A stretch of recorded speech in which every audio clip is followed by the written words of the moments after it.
seorang wanita berusia 108 tahun. Namun, tak seorang pun menyangka usianya karena ia tampak awet muda. Setiap hari ia mandi dengan susu, lalu sisa air mandinya ia berikan kepada orang-orang miskin. Mereka meminumnya dengan rasa syukur, tanpa pernah tahu bahwa itu adalah air bekas mandinya.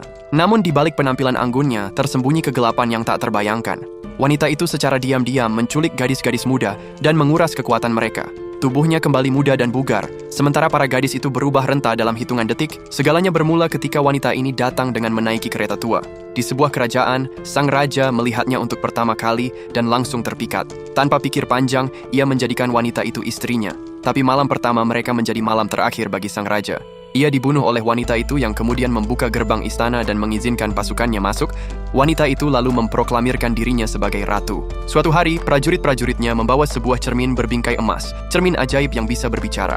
Setiap hari, sang ratu akan bertanya, siapa wanita tercantik di dunia? Dan selama bertahun-tahun, cermin itu selalu menyebut namanya. Namun semuanya berubah ketika suatu hari cermin menjawab, ada yang lebih cantik darimu. Sosok itu adalah Putri Salju, putri kandung sang raja terdahulu.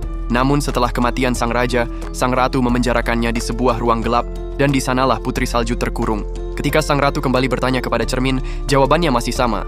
Putri Salju adalah yang tercantik. Marah dan tak rela posisinya digeser, sang ratu merencanakan sesuatu yang lebih keji. Ia harus memakan hati Putri Salju agar bisa abadi. Ia pun memanggil seorang pemburu dan menawarkan kesepakatan kejam.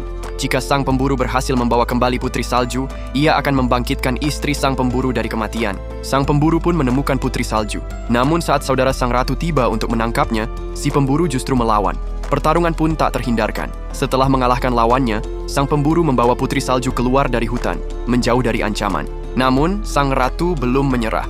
Kali ini, ia menggunakan sihir untuk menyamar menjadi seorang laki-laki. Ia mendekati Putri Salju dan memberinya sebuah apel merah. Begitu digigit, Putri Salju langsung terjatuh tak sadarkan diri. Ia dibawa kembali ke istana, namun tak ada satupun yang mampu membangunkannya. Sampai si pemburu datang dan menciumnya. Keajaiban pun terjadi. Kutukan sang ratu hancur dan sang putri pun terbangun. Menyadari bahwa Putri Salju masih hidup, sang ratu menyiapkan serangan terakhir. Ia kembali mencuri kekuatan dari gadis-gadis muda, tapi Putri Salju tidak tinggal diam. Ia pun membentuk pasukannya sendiri. Sebagian dari mereka menyusup melalui jalur bawah tanah, lalu membuka gerbang istana. Pertempuran pun meletus hebat. Di tengah kekacauan, Putri Salju akhirnya berhadapan langsung dengan sang ratu. Ratu menghidupkan patung-patung batu menjadi prajurit hidup lewat sihir, tapi sang pemburu dan sekutu-sekutu Putri Salju bertarung tanpa gentar. Akhirnya, sang putri berhasil melukai sang ratu. Wajah ratu itu berubah. Lapisan kecantikan yang palsu runtuh, memperlihatkan rupa aslinya yang keriput dan menakutkan. Sang ratu akhirnya tewas, menandai akhir dari teror panjang yang ia sebarkan selama puluhan tahun.